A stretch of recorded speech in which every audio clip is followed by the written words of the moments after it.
Weather's going to be awesome outside today, but we all know it's not going to last. Right? Right? Right?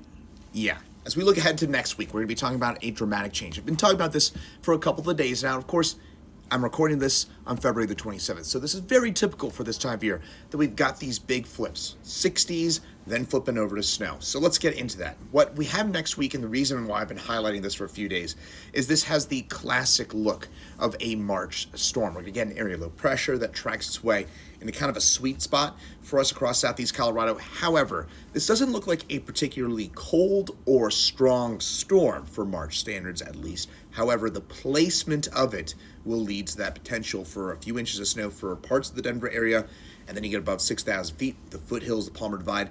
That's where I do believe there's going to be the highest potential for a 6-inch plus kind of snowstorm for early next week. So let's kind of walk you through it, because it's not just the snow. It's also going to be a meteorological potpourri. We're going to get a grab bag of weather next week, because Monday we get the initial cold front that moves through that will likely lead to our first widespread thunderstorms of the season. So yes, lightning, thunder, things like that. Probably not a ton of severe weather, but still early.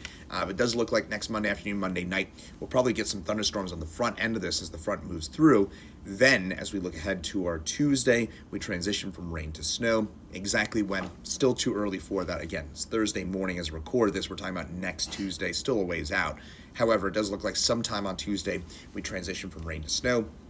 And it does look like in the Denver area with the potential for a few inches of kind of that slushy, sloppy, wet snow for us here. And then you get above 6,000 feet. That's where it could be dealing with some of those real deal totals. Some of the modeling still does give the Denver area and even the Eastern Plains a pretty significant hit of snow. So something to watch for as we head over the next few days. Again, anytime this time of year that we're getting this kind of setup and this kind of storm track, that is usually a interesting sort of setup. My ears go up immediately as soon as I see this kind of setup, and it's been pretty well forecast here in the models for about 10 plus days now. So keep an eye on that. Another secondary storm later, likely next week.